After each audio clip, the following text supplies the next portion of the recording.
नमस्कार दर्शक बंधु, रफ खातार संज नईला परर आजिर फर्द को आपण मानकु स्वागत।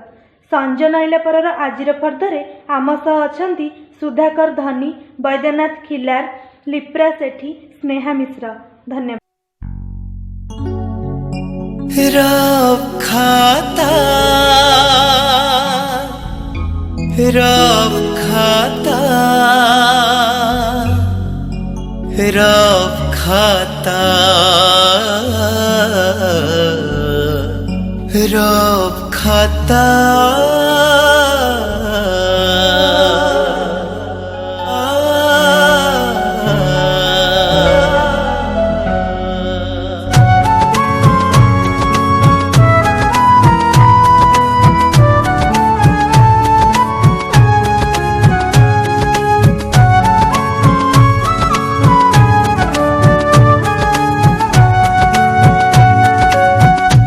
स्मृति अगणारे जन्ह पहरिले मने पड़े जेउ कथा सबुज बनरे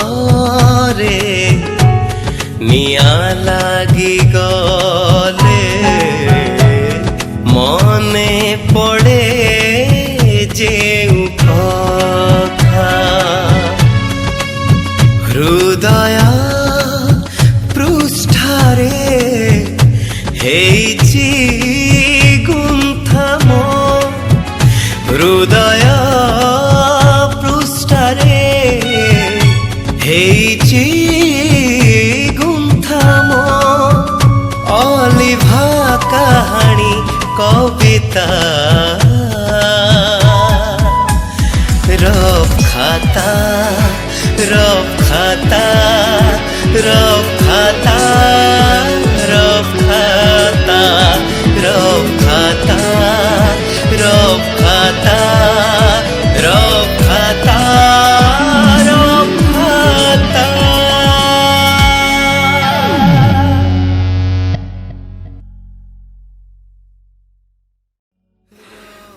नमस्कार, मु विष्णु मोहन कवि आपण मानकर प्रिय सिंगर। बहुत ही बढ़िया गीत गाइली जहां कंपोज करिसंती और लिरिक्स लिखिसंती सारा ओडिसार परिचित घरे घरे परिचित टुटू शर्मा जी की मोर बहुत फेवरेट मनीष आउ आज गोटे टाइटल लिखिसंती जार ना होची रफ खाता आउ श्रेय देवा पई चाहिबे स्टोरी इमेज को टुटू शर्मा को आउ ए गीतटी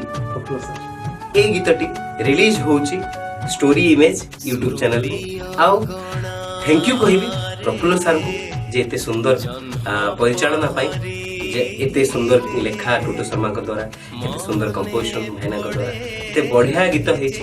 आशा करूछि आपण मन को बहुत भल लागे। जय जवान। नमस्कार दर्शक बंधु, स्टोरी इमेज रफ खाता को आपण मान को स्वागत। कोरोना पर अम्फान चारिआडु विपदर घेर भितर ओडिशा आपण माने जानि रखंतु सुरक्षा आपण हाथ में आपण जमी तैयारी करेंगे निजक सेमिति तैयारी हम समाज जाति आम राज्य। आज यही महामारी और प्राकृतिक विपर्यय चिंताधारा भितर रफ खाता निवेदित करुच्ची तार फर्द। बैद्यनाथ खिलार, शंकरपुर चारबाटिया।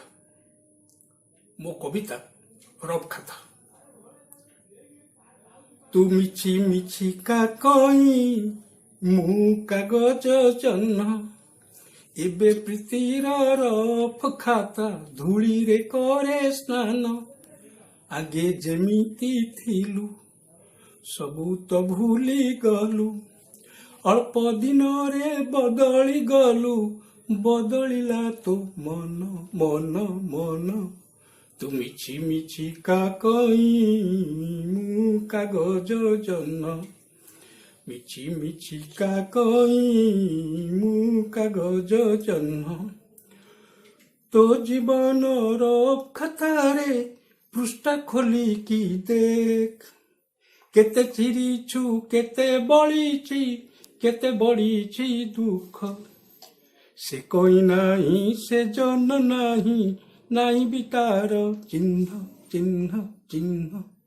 ତୁ ମିଛି ମିଛି କା କଇଁ ମୁଁ କାଗଜ ଜହ୍ନ। ଚିରିଲୁ କେବେ ସେଇ ଫର୍ଦ୍ଦକୁ,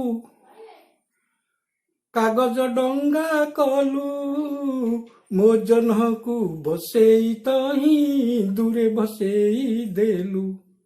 ତୁ କାହାର ହୋଇଗଲୁ, ମୁଁ ଏକା ବିତାଏ ଦିନ ଦିନ ଦିନ। ନାଇବ ତୁ ସତ ସତିକା କଇଁ ମୁଁ ସତ ସତିକା ଜହ୍ନ। ନମସ୍କାର। କରୋନା ଉପରେ ଗପଟିଏ। ଗପର ଶୀର୍ଷକ ଅସମୟ। ଚାରିଆଡ଼େ କରୋନା ପାଇଁ ଲକଡାଉନ, କାହାର ଯିବା ଆସିବା ନାହିଁ, ଯେଝା ଘରେ ସମସ୍ତେ। ବଡ଼ମାନେ ଯାହା ଯେମିତି ବ୍ୟସ୍ତ ରହିଯାଉଛନ୍ତି, ଛୋଟ ପିଲାମାନଙ୍କ ଅବସ୍ଥା ଅସମ୍ଭାଳ। କେତେ ଘରେ ରହିବେ? ପରୀକ୍ଷା ପତ୍ର ବି ସରିଯାଇଛି, ପାଠର ବୋଝ ବି ନାହିଁ। ନହେଲେ ମମିମାନେ ପରୀକ୍ଷା ଅଛି ପାଠ ପଢ଼ କହି ମୁଣ୍ଡ ଖରାପ କରିଦିଅନ୍ତେଣି। ସ୍କୁଲ ବି ଛୁଟି, ପିଲାମାନଙ୍କର କିଛି ଚିନ୍ତା ନାହିଁ। ଘରେ ବସି ବସି ଅଥୟ ହେଲେଣି ପିଲାମାନେ। ଟିଭିରେ କେତେ କାର୍ଟୁନ ଦେଖିବେ? ମା ମାନେ ମଧ୍ୟ ଅତିଷ୍ଠ ହୋଇଗଲେଣି। ପିଲାମାନଙ୍କର ବଦମାଇଶି ଯେତିକି, ଫରମାଇଶି ବି ସେତିକି। ଏଇଟା ଖାଇବାକୁ ଦିଅ, ସେଇଟା ଖାଇବାକୁ ଦିଅ। ଘରେ ରହି ପିଲାମାନେ ଭାରି ଦୁଷ୍ଟ ହେଇଗଲେଣି।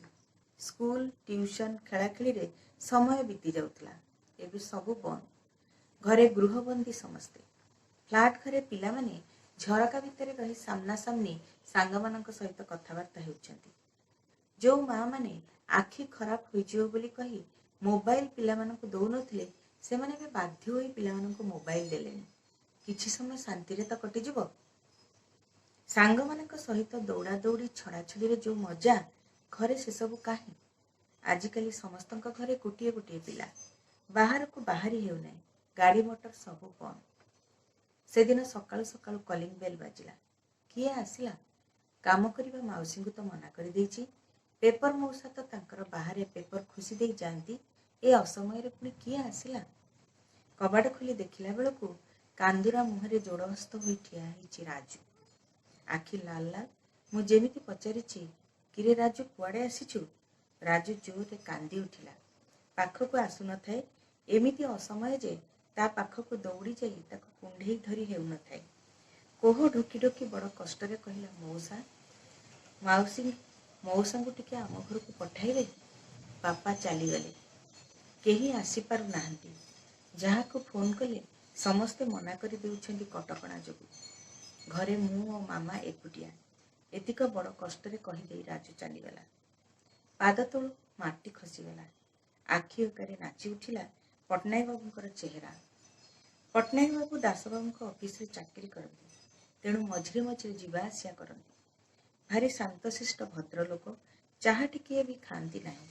ଗୋରା ତକ୍ତକ୍ ବଳିଷ୍ଠ ଚେହେରା। ଯେତିକି ଦରକାର ସେତିକି କଥା କୁହନ୍ତି। 20 ବର୍ଷ ହେଲା ପଟ୍ଟନାୟକ ବାବୁଙ୍କୁ ଦେଖି ଆସୁଛି ଏଇ କଲୋନୀରେ ରହିବା ଦିନରୁ। ତାଙ୍କ ପତ୍ନୀଙ୍କୁ ବି ଜାଣେ। ପଟ୍ଟନାୟକ ବାବୁଙ୍କ ଘର ସହିତ ସମ୍ପର୍କ ଅତି ନିବିଡ଼ ନହେଲେ ବି ବେଶ ଜଣାଶୁଣା, ବେଶ ପରିଚିତ। ରାଜୁ ପଟ୍ଟନାୟକ ବାବୁଙ୍କର ଏକମାତ୍ର ସନ୍ତାନ। ମୋରି ଆଗରେ ଜନ୍ମ ହୋଇ ବଡ଼ ହୋଇଛି। ଏବେ ରେଭେନ୍ସା କଲେଜରେ ଯୁକ୍ତ 2 ପରୀକ୍ଷା ଦେଉଥିଲା। ମାତ୍ର 2ଟା ପେପର ବାକି ଥିଲା। କରୋନା ଭୟ ଯୋଗୁଁ ସବୁ ବାତିଲ ହୋଇଗଲା, ନହେଲେ ତା ପରୀକ୍ଷା ସରିଯାଇଥାନ୍ତା। ପାଠ ବୁଝିବା ପାଇଁ ମୋ ପାଖକୁ ମଝିରେ ମଝିରେ ଆସେ ପଟ୍ଟନାୟକ ବାବୁଙ୍କର ଅବିକଳ ରୂପ ଓ ଗୁଣର ରାଜୁ। ଦାସବାବୁଙ୍କୁ ଉଠେଇଲି।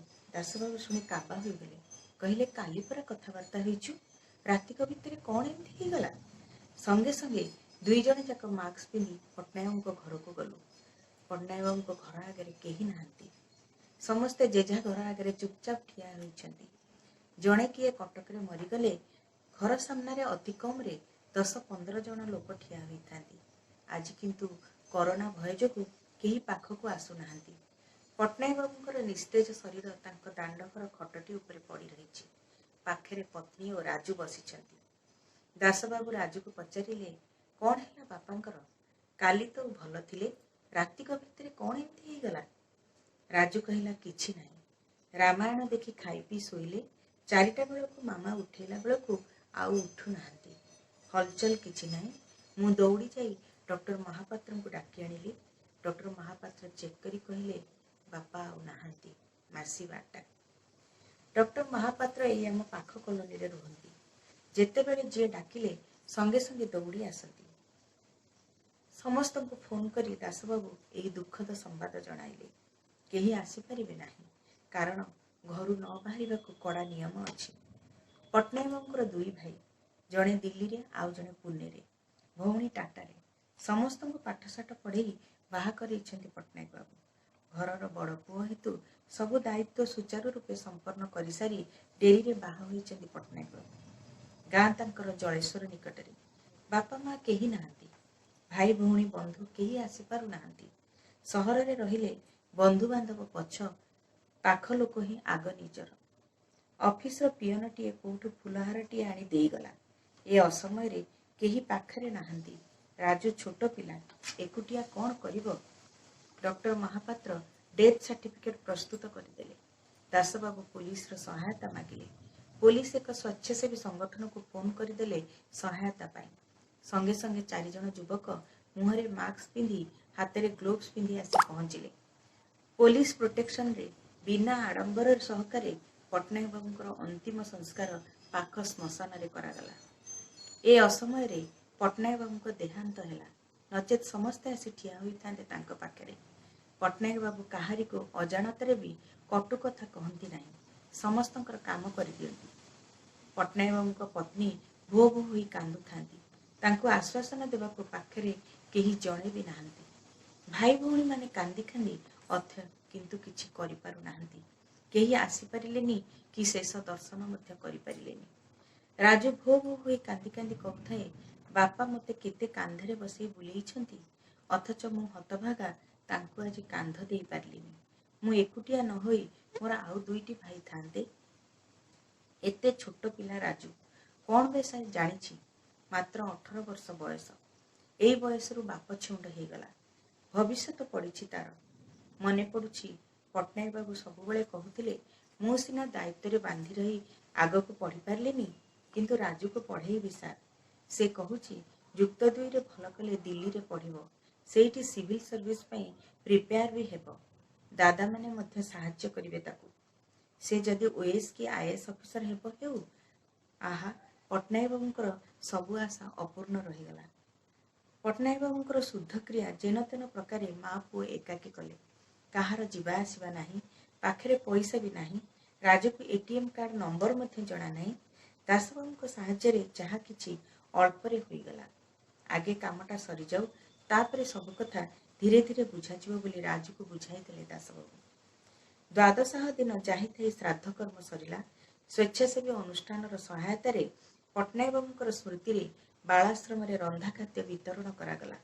तांको फोटो रे केही फुलटिए देबाकू भी घर को आसिले नाही। केवल दूररू पट्टनायक बाबूंकर अमर आत्मार सद्गति कामना कले। धन्यवाद।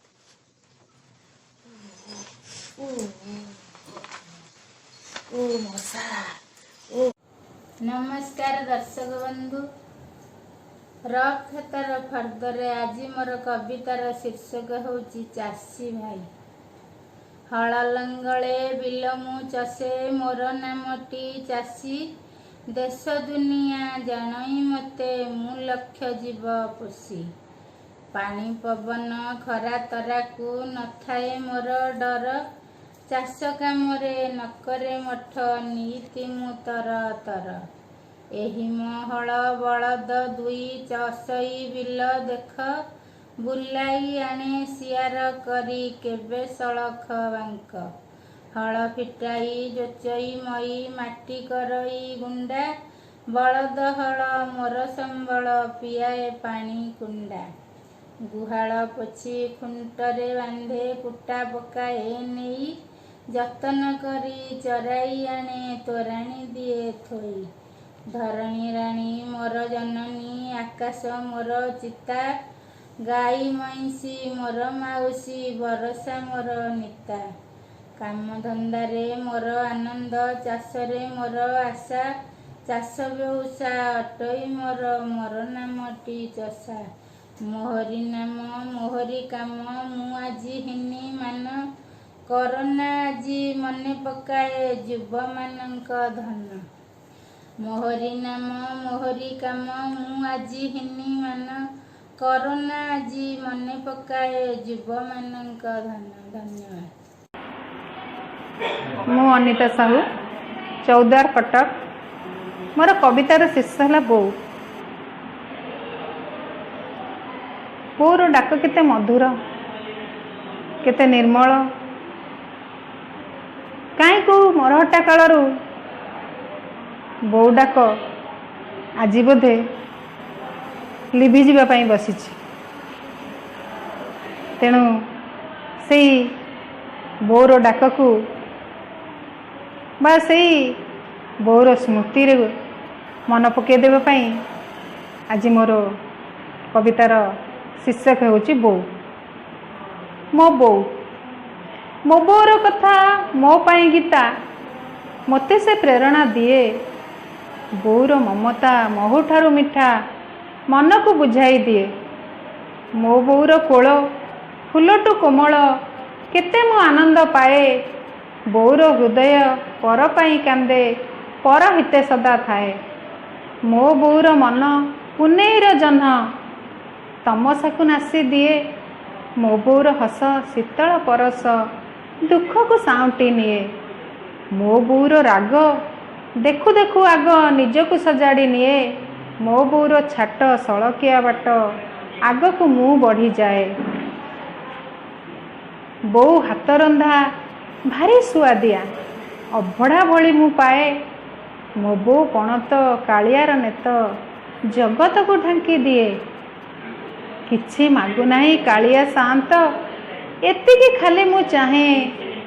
ମୋ ବୋଉ ମୋହର ପାଶେ ସଦା ଥାଉ, ଜନ୍ମ ଜନ୍ମାନ୍ତର ଯାଏ, ଜନ୍ମ ଜନ୍ମାନ୍ତର ଯାଏ। ଗଳ୍ପ ବୁଝ ନ ବୁଝ ପଢ଼ ଗୀତା। ଦିନେ ସନ୍ଧ୍ୟାବେଳେ ମୋ ରୁମ୍ ଭିତରେ ବସିଥାଏ, ହଠାତ୍ ମନ ଭିତରେ ଗୋଟେ ପ୍ରଶ୍ନ ଉଙ୍କି ମାରିଲା। ମୁଁ କିଏ? ମୋର ପ୍ରକୃତ ପରିଚୟଟା କ'ଣ? ତାପରେ ଏଇ ପ୍ରଶ୍ନଟାର ଉତ୍ତର ଖୋଜି ଖୋଜି ମୁଁ ଭାବି ଚାଲିଲି। ମୁଁ ମୋ ବାପା ମାଙ୍କ ଠାରୁ ସୃଷ୍ଟ। ତେବେ ମୁଁ କ'ଣ ମୋର ଏଇ ଶରୀରଟା? ଯଦି ମୁଁ କେବଳ ଶରୀର, ତେବେ ମୋର ମନ? ମୋର ତ ଗୋଟେ ମନ ଅଛି ନା, ଯେଉଁଥିରେ ଭିନ୍ନ ଭିନ୍ନ ସମୟରେ ଭିନ୍ନ ଭିନ୍ନ ଚିନ୍ତା ଆସୁଛି। ତେବେ ମୁଁ କ'ଣ ସେଇ ମନଟା? ନା ନା, ମୁଁ ଗୋଟାଏ ଶରୀର ଆଉ ମୋର ଗୋଟାଏ ମନ ଅଛି। ତାପରେ ହଠାତ୍ ମୋର କିଛି ଦିନ ତଳର ଗୋଟାଏ କଥା ମନେ ପଡ଼ିଲା। କିଛି ଦିନ ତଳେ ମୋ ମନରେ ହଠାତ୍ ଗୋଟେ ଚିନ୍ତା ଆସିଥିଲା। ଚିନ୍ତାଟା ଥିଲା, ଆଜି ଦୋସା ଖାଇଲେ କେମିତି ହୁଅନ୍ତା? ଏଇ କଥା ଭାବୁ ଭାବୁ ମୋ ମନ ମୋର ଏଇ ଚିନ୍ତାଟାକୁ ସାଙ୍ଗେ ସାଙ୍ଗେ ବୁଦ୍ଧି ପାଖକୁ ପଠାଇଦେଲା ଏବଂ ମୋର ବୁଦ୍ଧି ମୋର ଶରୀରକୁ ଆଦେଶ ଦେଇ କହିଲା, ଯା ସ୍କୁଟରଟା ବାହାର କରି ଭେନସିନ୍ ସାଉଥ ଇଣ୍ଡିଆନ୍ ହୋଟେଲକୁ ପଳା। ସେଠି ବଢ଼ିଆ ଦୋସା ଗୋଟାଏ ଖାଇ ପୁଣି ଫେରିଆସିଲି। ମୁଁ ସାଙ୍ଗେ ସାଙ୍ଗେ ସ୍କୁଟରରେ ବସି ସେଠିକି ଗଲି, ଦୋସା ଗୋଟେ ଖାଇ ପୁଣି ଫେରିଆସିଲି। ତାହେଲେ ମୋର ଗୋଟେ ବୁଦ୍ଧି ମଧ୍ୟ ଅଛି। ତେଣୁ ଶରୀର, ମନ ଓ ବୁଦ୍ଧି ଏ ତିନୋଟିକୁ ନେଇ ମୁଁ ବୋଲି ଯେଉଁ ଗୋଟେ ଅହଙ୍କାର ସୃଷ୍ଟି ହେଉଛି, ମୁଁ ବୋଧେ ସେଇ ଅହଙ୍କାରଟା। ପୁଣି ଆଉ ଗୋଟେ ପ୍ରଶ୍ନ ମୋ ମୁଣ୍ଡକୁ ଖାଇଲା। ମଣିଷ ମୃତ୍ୟୁବରଣ କଲା ପରେ ଯେତେବେଳେ ତାର ଶରୀରଟିକୁ ଶ୍ମଶାନରେ ପୋଡ଼ା ହୁଏ, ତାର ଶରୀରଟା ସିନା ଜଳିଯାଏ, ହେଲେ ତାର ମନ ଆଉ ବୁଦ୍ଧି ତ ଜଳେ ନାହିଁ। ତାହେଲେ ମନ ଆଉ ବୁଦ୍ଧି କୁଆଡ଼େ ଯାଆନ୍ତି? ମୁଣ୍ଡଟା ଭାରାକ୍ରାନ୍ତ ହେଇଗଲା। ଆଉ କିଛି ଉପାୟ ନ ପାଇ ବାପାଙ୍କୁ ପଚାରିଲି, ବାପା, ଶ୍ମଶାନରେ ମୃତଦେହ ପୋଡ଼ା ହେଲା ପରେ ତାର ମନ ଆଉ ବୁଦ୍ଧି କୁଆଡ଼େ ଯାଆନ୍ତି? ବାପା ଟିକେ ହସିଲେ। ହସିଦେଇ ମୋ ହାତରେ ଶ୍ରୀମଦ୍ ଭଗବତ ଗୀତା ଗ୍ରନ୍ଥଟି ଦେଲେ।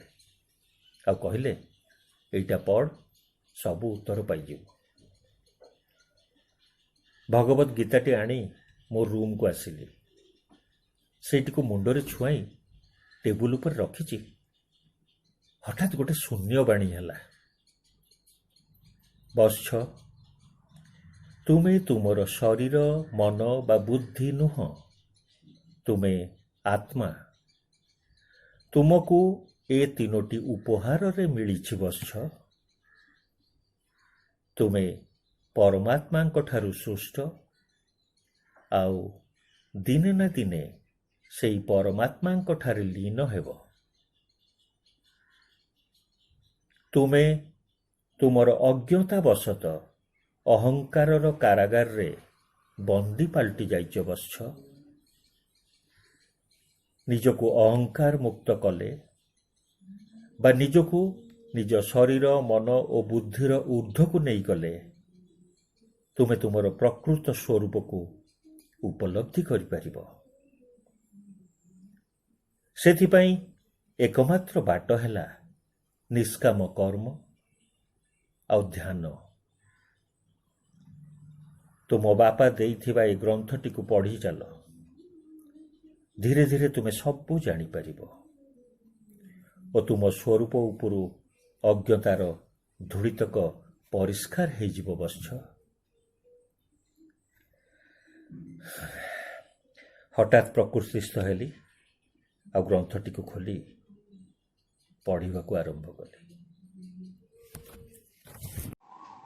ଇନ୍ଦିରା ଗାନ୍ଧୀ କଲେଜର ଓଡ଼ିଆ ବିଭାଗର ପ୍ରାଧ୍ୟାପିକା ଡକ୍ଟର ଭାଗ୍ୟଲକ୍ଷ୍ମୀ ବେହେରା ମୋର ଭାଗ୍ୟ ଅପାଙ୍କର ଆକସ୍ମିକ ମୃତ୍ୟୁରେ ମୁଁ ଗଭୀର ମର୍ମାହତ।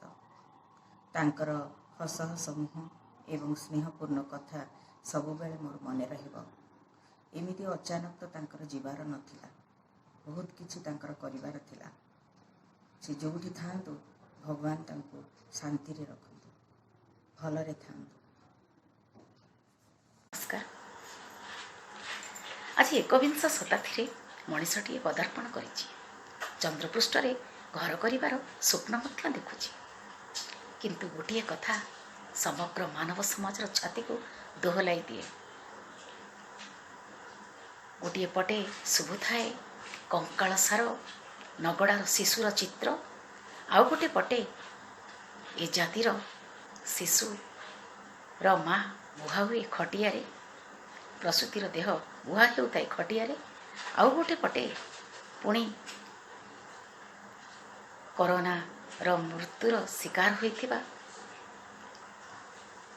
ଶବକୁ ମିଳେନି ଚାରୋଟି କାନ୍ଧ। ସତରେ କେତେ ଅସହାୟ ଆମ ମାନବ ସମାଜ। ଏହି ଉପଲକ୍ଷେ ମୋର କବିତାଟିଏ, କବିତାର ଶୀର୍ଷକ ସଭ୍ୟତାର ଅନ୍ତରାଳେ। ସଭ୍ୟତାର ଅନ୍ତରାଳେ ଶୁଭୁଛି କେବଳ ଯନ୍ତ୍ରଣାକ୍ତ ଜୀବନର ସ୍ୱର। ଅନୁଭବ ହୁଏ କୋଳେ ବୋହିଥିବା ଅନ୍ତଃସତ୍ତ୍ୱା ଦୁଃଖର ବୋଝ। ସବୁଠି ଶୁଭୁଛି ଅଣନିଶ୍ୱାସୀ ଆତ୍ମଘାତୀ ବଂଶୀର ସ୍ୱନ। ବୁଲଡୋଜର ଶବ୍ଦରେ ଧରାଶାୟୀ ବିସ୍ଥାପନର ଚିତ୍ର। ବୁଲଡୋଜର ଶବ୍ଦରେ ଧରାଶାୟୀ ବିସ୍ଥାପନର ଚିତ୍ର। ପ୍ରଗତିର ଅନ୍ତରାଳେ ସତେ କେତେ ଅସହାୟ ଜୀବନ। ପ୍ରଗତିର ଅନ୍ତରାଳେ ସତେ କେତେ ଅସହାୟ ଜୀବନ। ପ୍ରଶାସନର ଦାଦାଗିରିରେ ଜଳୁଥାଏ ବିସ୍ଥାପିତ ସରଳ ନିରୀହର ଜୀବନ। ପୁଣି ପ୍ରଶାସନର ଦାଦାଗିରିରେ ଜଳୁଥାଏ ବିସ୍ଥାପିତ ସରଳ ନିରୀହର ଜୀବନ। ବିକାଶର ଦୌଡ଼ରେ ପୁଣି ସନ୍ତୁଳିତ ହେଉଥାଏ ସେହି ଦରପଡ଼ା ଜୀବନ। ହଜି ହଜି ଯାଏ ମାନବିକତା, ବାଟବଣା ହେଉଥାଏ ସମ୍ବେଦନଶୀଳତା। ହଜିଯାଏ ମାନବିକତା ଆଉ ବାଟବଣା ହୁଏ ସମ୍ବେଦନଶୀଳତା। ଗୋଟିଏ ପଟେ ଝଲସୁଥାଏ ଚନ୍ଦ୍ରରେ ଘର ଆଉ ଫୁଲ ବଗିଚାର ସ୍ୱପ୍ନ। ଆଉ ଗୋଟିଏ ପଟେ ଖଟିଆରେ ବୁହା ହୁଏ ଅବାଞ୍ଛିତକୁ ଜନ୍ମ ଦେଉଥିବା ପ୍ରସୂତିର ଦେହ। ଜହ୍ନରେ ଦିଶୁଥିଲା ନଗଡ଼ାର ଅପପୃଷ୍ଠର ଶିକାର ସାଜିଥିବା ହାଡ଼ କଙ୍କାଳ ମିଶା ଛାତିର ଛବି। ଇତିହାସର ପୃଷ୍ଠା ମଣ୍ଡୁଥିଲା ରାଜା ରାଜୁଡ଼ାଙ୍କ କୀର୍ତ୍ତି ବଦଳେ ଧର୍ଷିତର ବିଭତ୍ସ ଆତ୍ମଲିପି। ଗୋଟିଏ ପଟେ ଜହ୍ନରେ ଦିଶୁଥିଲା ନଗଡ଼ାର ଅପପୃଷ୍ଠର ଶିକାର ସାଜିଥିବା ହାଡ଼ କଙ୍କାଳ ମିଶା ଛାତିର ଛବି, ଆଉ ଗୋଟିଏ ପଟେ ଇତିହାସର ପୃଷ୍ଠା ମଣ୍ଡୁଥିଲା ରାଜା ରାଜୁଡ଼ାଙ୍କ କୀର୍ତ୍ତି ବଦଳେ ଧର୍ଷିତର ବିଭତ୍ସ ଆତ୍ମଲିପି। ପୁଣି ଭାରତ ବର୍ଷର ଇତିହାସ ଥିଲା ଆତଙ୍କବାଦର କାରାନାମା।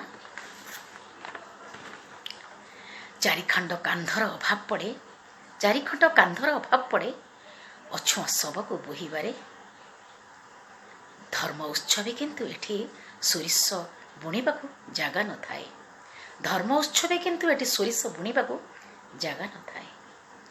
ଘର ଦ୍ୱାର ଗଗନ ପ୍ରାନ୍ତର ସବୁଠି ଚାଲିଛି କରୋନାର ଆତଙ୍କ। ଏଠି ସେଠି ସବୁଠି ବୁଣି ହୋଇଛି କୁଢ଼େ କୁଢ଼େ ନୀତି।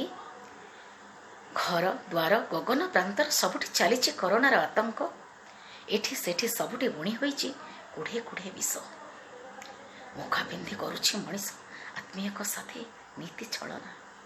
ମୁଖା ପିନ୍ଧି ଆତ୍ମୀୟଙ୍କ ପାଶେ କରୁଛି ଏ ମଣିଷ ନୀତି ଛଳନା। ଭୟଭୀତ କରୁଥାଏ ଅତିଷ୍ଠ ସଂକ୍ରମଣର ବିଷଜ୍ୱାଳା କରୋନା। ଅମୃତ ସନ୍ଧାନରେ ଏବେ ସଭିଏଁ ତତ୍ପର।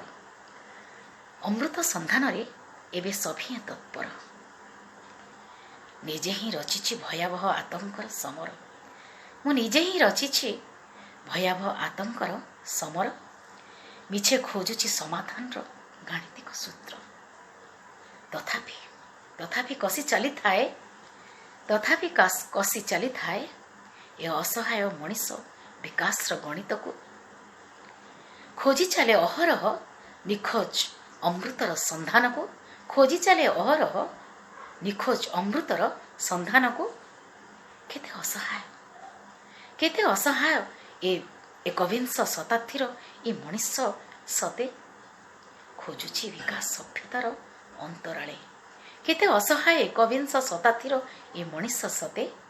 ଖୋଜୁଛି ବିକାଶ ସଭ୍ୟତାର ଅନ୍ତରାଳେ। ନମସ୍କାର, ଧନ୍ୟବାଦ। ନମସ୍କାର, ମୁଁ ହେଉଛି ବିଜୟଲକ୍ଷ୍ମୀ ଦାସ ଆଉ ମୋର କବିତା ଶୀର୍ଷକଟି ହେଉଛି ମା ଯାହାର ସାହା। ସବୁ ଲୋକେ ମଧ୍ୟ ବଡ଼ ଯଦି ଜଣେ ସିଏ ତ ଆମରି ମା।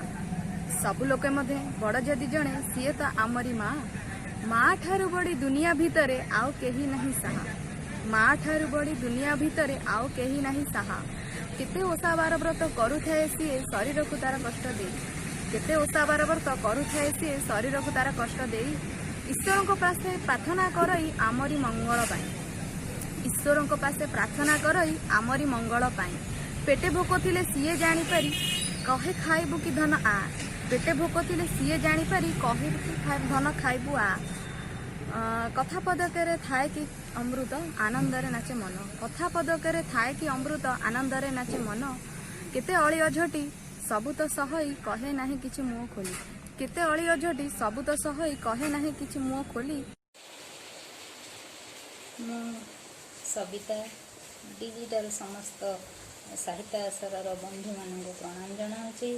ମୁଁ ଏକ ଶିଶୁ କବିତା ପାଠ କରିବାକୁ ଯାଉଛି। ମୋର କବିତାର ଶୀର୍ଷକ ଜାଣିବା ନୂଆ କଥା।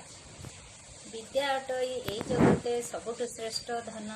ସେଇ ଧନରେ ପିଲାଏ ସଦା ରଖ ତୁମର ମନ। ପାଠ ପଢ଼ିଲେ ବଢ଼ିବ ଜ୍ଞାନ ଜାଣିବା ନୂଆ କଥା। ଧରଣୀ ଠାରୁ ଆକାଶ ଯାଏ ଜ୍ଞାନ ବିଜ୍ଞାନ କଥା। ସାଗର ବକ୍ଷେ ରହିଛି କେଉଁ ଜଳଜୀବଙ୍କ ଜାତି। ଚନ୍ଦ୍ରରେ ନାହିଁ ବାୟୁମଣ୍ଡଳ ତା ଦକ୍ଷିଣ ମେରୁ ତାତି। ଯାନ କିପରି ତିଆରି ହୁଏ ଯାଏ ଗ୍ରହକୁ ଗ୍ରହ। ନଥିଲେ ପାଠ ବୁଦ୍ଧି ବିବେକ ଜାଣିକି ହେବ କୁହ। ଶୁଣିଲେ ପିଲେ ପଢ଼ିଲେ ପାଠ ଜାଣିବା ଭଲ ମନ୍ଦ। ଗୁଣି ଗାରେଡ଼ି ଅନ୍ଧବିଶ୍ୱାସ ମନୁ ତୁଟିବ ଦ୍ୱନ୍ଦ। ପ୍ଲାଷ୍ଟିକ ଜରି କ୍ଷତିକାରକ ସଭିଏଁ ହେଲେ ଘାରି। ଭାରତର ବୈଜ୍ଞାନିକ କାମରେ ଦେଲେ କରି। ଆବର୍ଜନା ଜରିଗୁଡ଼ିକୁ ପ୍ରତ୍ୟୁପଯୋଗ କରି। ବୈଜ୍ଞାନିକ ପଦ୍ଧତିରେ ରାସ୍ତା ଦେଲେ କରି। ବାରମହଲା ପାଣି ଜାହାଜ ଭାସୁଛି ସୋଲ ପରି। ସତେକି ଛୋଟ ସହରଟିଏ ଯାଏ ଦରିଆ ପାରି। ମଣିଷ ବିନା ଯାନ ଯାଉଛି ମଙ୍ଗଳ ଗ୍ରହ ପାଶେ। ଫଟୋ ଉଠାଇ ବାରତା ଦିଏ ଏଇ ମରତ ଦେଶେ। ଭୂପୃଷ୍ଠରୁ ବିକ୍ରମ ଯାନ ଚନ୍ଦ୍ରକୁ ପଠାଗଲା। ଚାଳକ ନୁହେଁ ରକେଟ ଯୋଗେ ପ୍ରକ୍ଷେପଣ ହେଲା। ଜାଣିମା ଆମ ବୈଜ୍ଞାନିକଙ୍କୁ ତାଙ୍କରି ପ୍ରତିଭାକୁ କେ ଶିବନଙ୍କ ଟିମ୍ ପ୍ରେରିତ ଚନ୍ଦ୍ରଯାନ 2କୁ ନେଟ୍ ମାଧ୍ୟମେ କେଡ଼େ ଚଞ୍ଚଳ ବନ୍ଧୁଙ୍କ ଛବି ଦେଖୁ ଦୂର ଦେଶକୁ ତାଙ୍କ ବାରତା ନିମିଷ ମାତ୍ରେ ଲେଖୁ। କିପରି ଏହା ସମ୍ଭବ ହୁଏ ଦୂର ବିଦେଶେ ଥାଇ ଜାଣିମା ଏହି ବିଜ୍ଞାନ ତଥ୍ୟ ପଢ଼ିଲେ ମନ ଦେଇ। ବ୍ୟାପିଛି କରୋନା ମହାମାରୀ ବିଶ୍ୱ କବଳରେ ବୈଜ୍ଞାନିକ ପରୀକ୍ଷାରତ ଦେଖ ପରୀକ୍ଷାଗାରେ। ବିଜ୍ଞାନ କ୍ଷେତ୍ର ଉନ୍ନତି ହେଲେ ଦେଶ ପ୍ରଗତି ହେବ ବିକାଶଶୀଳ ଦେଶଙ୍କ ସହ ଆଗୁଆ ହୋଇଥିବ। ଧନ୍ୟବାଦ। मोर गोटे कविता मु आवृत्ति करने जाऊँगी आपण मैंने समस्त को मोर शुभेच्छा और अभिनंदन। मुक्त पक्षी उड़ीगला दूरे दूरे, मुक्त पक्षी उड़ीगला दूरे दूरे, प्रभातर सुनील आकाशे सूर्य जही रंगमाके शैल शिखरे। मुक्त पक्षी उड़ीगला दूरे दूरे, प्रभातर सुनील आकाशे सूर्य जही रंगमाके शैल शिखरे। सेठी सी ता देहरु रक्त देव से भी मुक्त आजी से स्वाधीन। सेठी सी ता देहरु रक्त देव से भी मुक्त आजी से भी स्वाधीन। बाताहात फूल कड़ी से भी आजी फुटीगला गछर डालरे ता देहरे जेते बास ढाली देव ए धूसर धरित्री उपरे कारण से भी आजी मुक्त आजी से सतरे स्वाधीन। किंतु हाय मनीषर मुक्ति कहीं, हाय मनीषर मुक्ति कहीं, कहीं सबू ता देहर बासना, कहीं सबू ता देहर रंग। ढाली देव सूर्यर देहरे अबा धरणी बुकुरे। स्वाधीनता आसुअछि जाऊअछि, केते सते पहाच डेउछि, कौन सी निज आखिरे देखुछि। किछि नुआ किछि तो पुरुणा, पुरुणा मंदिर सबू भांगी पड़े नूतन सहरे। पुरुणा पंजरा सबू दौलुची एटी सेटी नूतन देहरे। रास्ता सबू एकमुखी स्वर्ग द्वार आड़े। सबू सत्य और सुंदर एटी दिवा स्वप्न, सबू एठी निष्फल प्रयास। पर्वत टाळिबा, सागरे बुड़ीबा अबा निआरे खेलिबा। एठी मनीष मनीष ही रही नाही। स्वाधीनता आस आस किंतु मना करी नाहु। एबे पुणी देखी जा मुक्ति पाई आमे सबू शपथ करुछु। नमस्कार।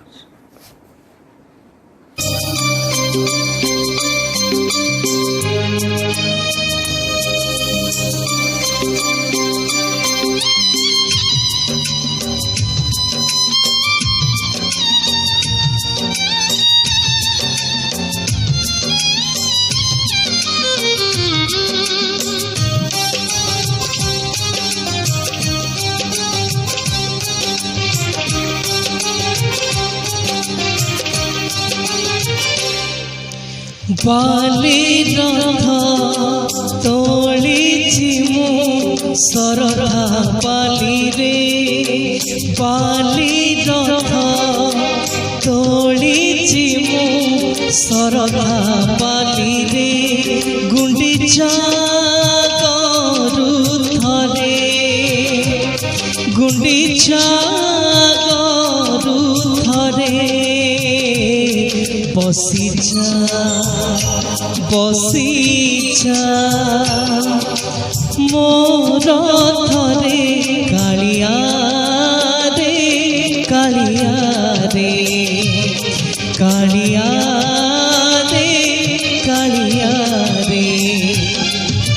बाली रथ तोलिछि मु सरधा बाली रे। बाली रथ तोलिछि मु सरधा बाली रे।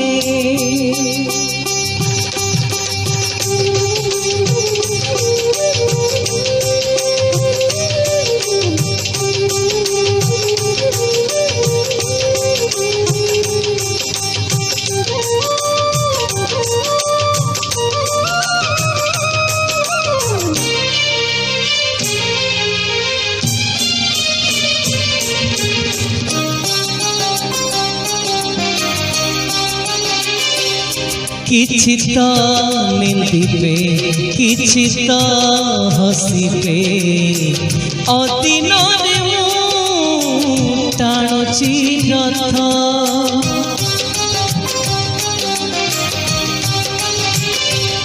ଦୁନିଆର ଲୋକେ ବୁଝିକି ପାରିବେ ତୁ ପରମ ଭାବର ନାଥ ପହଣ୍ଡିଆ ଗରୁ ଥରେ ପହଣ୍ଡିଆ ଗରୁ ଥରେ